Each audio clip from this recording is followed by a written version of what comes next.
আসসালামু আলাইকুম বন্ধুরা, কেমন আছেন?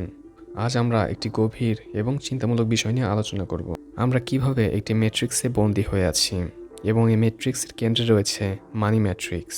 আমরা দেখব কিভাবে আমাদের চারপাশ আমাদের প্রভাবিত করে এবং এই বন্দিদশা থেকে মুক্তির উপায় কী হতে পারে। তো চলুন শুরু করা যাক। কখনো কি মনে হয়েছে যে আপনি একটি নির্দিষ্ট ছকের মধ্যে ঘুরছেন, যেন কিছু অদৃশ্য নিয়ম আপনাকে একটি নির্দিষ্ট পথে চলতে বাধ্য করছে? এটাই হলো ম্যাট্রিক্সের ধারণা। এটি এমন একটি সামাজিক, অর্থনৈতিক এবং বিশ্বাসভিত্তিক জাল যা আমাদের জীবনকে নানানভাবে নিয়ন্ত্রণ করে। ছোটবেলা থেকে আমরা কিছু নির্দিষ্ট ধারণা নিয়ে বড় হই। ভালো করে পড়াশোনা করো, ভালো চাকরি করো, সংসার করো এবং একসময় মারা যাও। এই ধারণাগুলোই আমাদের চিন্তাভাবনা এবং জীবনযাত্রাকে সীমাবদ্ধ করে রাখে।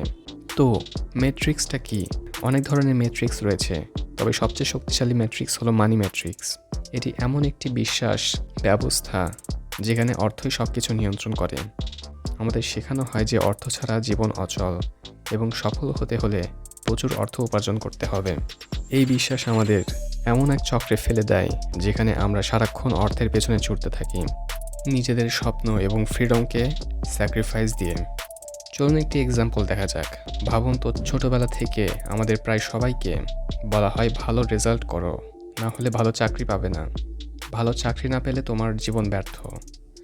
এই ধারণা আমাদের সেই সব কাজ করতে বাধ্য করে যা হয়তো আমরা ভালোবাসি না, শুধুমাত্র ভালো বেতনের জন্য।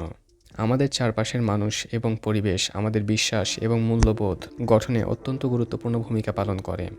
আমরা যাদের সাথে মিশি, যে ধরনের গল্প শুনি, যে ধরনের জীবনযাপন দেখি, সেটাই আমাদের কাছে স্বাভাবিক মনে হয়।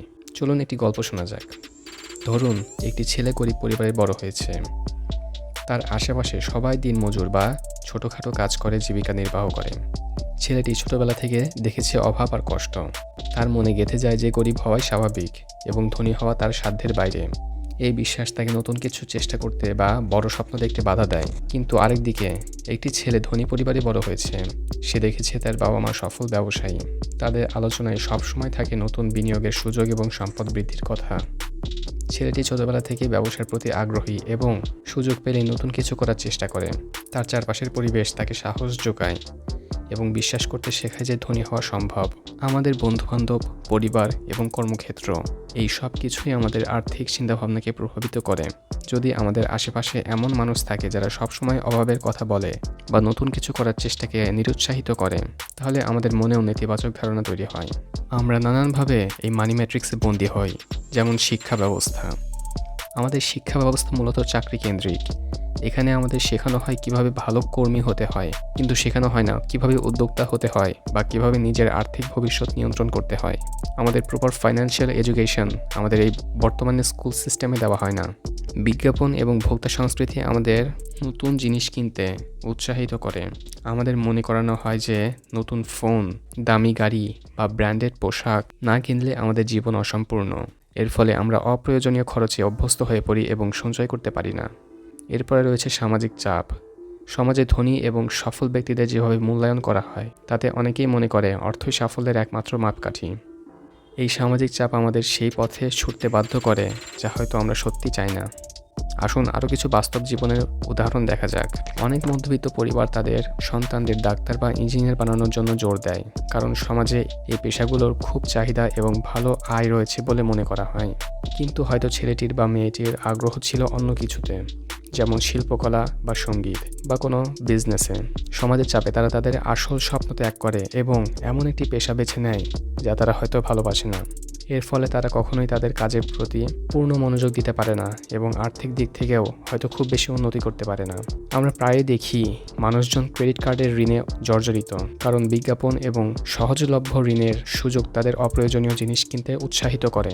তারা হয়তো জানেও না যে এই ঋণের সুদ কত বেশি এবং এটি তাদের আর্থিক অবস্থাকে কিভাবে দুর্বল করে দিচ্ছে। তাহলে এই মানি ম্যাট্রিক্সের বন্দি দশা থেকে মুক্তির উপায় কি? প্রথম পয়েন্ট তো সচেতনতা বা অ্যাওয়ারনেস। আমাদের বুঝতে হবে যে আমরা যে বিশ্বাসগুলো নিয়ে চলছি সেগুলো হয়তো আমাদের সমাজের চাপিয়ে দেওয়া, হয়তো না, অবশ্যই সেগুলো আমাদের সমাজের চাপিয়ে দেওয়া। আমাদের নিজেদের প্রশ্ন করতে হবে, আমরা সত্যিই কি চাই? আমাদের জীবনের উদ্দেশ্য কি শুধু অর্থ উপার্জন করা? এরপর ফাইন্যান্সিয়াল লিটারেসি বা আর্থিক শিক্ষা। অর্থ সম্পর্কে জ্ঞান অর্জন করা অত্যন্ত জরুরি। কিভাবে আয় করতে হয়, কিভাবে সঞ্চয় করতে হয়, কিভাবে বিনিয়োগ করতে হয়, এভাবে মানি ইনকাম ম্যানেজমেন্ট এবং ইনভেস্ট করা এবং সেটাকে ম্যানেজ করা, এই তিনটি বিষয়কে শিখতে হবে। এই সমস্ত বিষয় সম্পর্কে জানতে হবে। বিভিন্ন বই পড়ুন, বিভিন্ন সেমিনার বা ওয়েবিনারে অংশ নিন এবং আর্থিক বিশেষজ্ঞদের পরামর্শ নিন। আজকাল সোশ্যাল মিডিয়ায় অনেক অপরচুনিটি, সেখান থেকে শিখুন। আমাদের পরের পয়েন্টটি হচ্ছে নিজেদের চিন্তাভাবনাকে চ্যালেঞ্জ করতে হবে। আমাদের সেই বিশ্বাসগুলোকে চ্যালেঞ্জ করতে হবে যা আমাদেরকে সীমাবদ্ধ করে রাখে, যা আমাদেরকে ছোটোবেলা থেকেই ফিট করানো হয়েছে। ধনী হওয়া খারাপ কিছু নয় এবং গরিব থাকাটা কোনো নিয়তি নয়। আমাদের মনে রাখতে হবে যে আমাদেরও বড় স্বপ্ন দেখার এবং সেগুলো পূরণ করার অধিকার রয়েছে। আমাদের পরের পয়েন্টটি হচ্ছে সঠিক সঙ্গ নির্বাচন। এমন মানুষদের সাথে মিশুন যারা ইতিবাচক, যারা নতুন কিছু করার জন্য উৎসাহী এবং যারা আর্থিক দিক থেকে সফল। তাদের কাছ থেকে আপনি অনেক কিছু শিখতে পারবেন। নেতিবাচক এবং হতাশাবাদী মানুষদের সঙ্গ ত্যাগ করুন। যারা অল টাইম নেগেটিভিটি নিয়ে থাকে তাদের সঙ্গ ত্যাগ করুন। এর পরের পয়েন্টটি হচ্ছে ঝুঁকি নিন, বাট হিসাব করে। জীবনে উন্নতি করতে হলে কিছু ঝুঁকি নিতে হয়, তবে অবশ্যই সেই ঝুঁকিগুলো হতে হবে ভালোভাবে, বিচার বিবেচনা করে এবং সুষ্ঠু উপায়ে। নতুন কিছু করতে ভয় পাবেন না। এবং লাস্ট পয়েন্টটি হচ্ছে শেখার মানসিকতা, অর্থাৎ গ্রোথ মাইন্ডসেট। সর্বদা নতুন কিছু শেখার জন্য প্রস্তুত থাকুন। পৃথিবী প্রতিনিয়ত পরিবর্তিত হচ্ছে এবং আমাদেরকেও সেই পরিবর্তনের সাথে নিজেদের খাপ খাইয়ে নিতে হবে।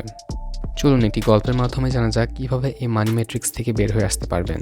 তো একটা হাইপোথেটিক্যাল ক্যারেক্টার ধরে নিন, রফিক সাহেব একটি বেসরকারি কোম্পানিতে সামান্য বেতনে চাকরি করতেন। তার জীবন ছিল বাধা ধরা। সকালে ঘুম থেকে ওঠা, অফিসে যাওয়া, সন্ধ্যায় বাড়ি ফেরা এবং মাসের শেষে সামান্য বেতন পাওয়া। তিনি সবসময় অভাবের মধ্যে থাকতেন এবং মনে করতেন তার ভাগ্যে এটাই লেখা আছে। একদিন তিনি একটি অনলাইনে সেমিনার অংশ নেন যেখানে মানি ম্যাট্রিক্স নিয়ে আলোচনা করা হয়। সেই সেমিনার থেকে তিনি বুঝতে পারেন যে তিনি আসলে একটি বিশ্বাসের জালে বন্দী হয়ে আছেন। এরপর তিনি আর্থিক শিক্ষা নেওয়া শুরু করেন, বিভিন্ন বই পড়েন এবং সাফল্য ব্যবসায়ীদের জীবনী অধ্যয়ন করেন। ধীরে ধীরে তার চিন্তাভাবনার পরিবর্তন হতে থাকে। তিনি বুঝতে পারেন যে শুধু চাকরি করে ধনী হওয়া কঠিন। তাই তিনি তার জমানো কিছু টাকা দিয়ে একটি ছোট ব্যবসা শুরু করেন। প্রথমে অনেক বাধা আসে, কিন্তু তিনি হাল ছাড়েননি। ধীরে ধীরে তার ব্যবসা বাড়তে থাকে এবং একসময় তিনি তার চাকরি ছেড়ে পুরোপুরি ব্যবসার উপর মনোযোগ দেন। আজ রফিক সাহেব একজন সফল ব্যবসায়ী এবং তিনি তার মানি ম্যাট্রিক্সের বন্দিদশা থেকে মুক্তি পেয়েছেন। তো বন্ধুরা, আমরা সবাই কোনো না কোনোভাবে এই মানি ম্যাট্রিক্সে বন্দী।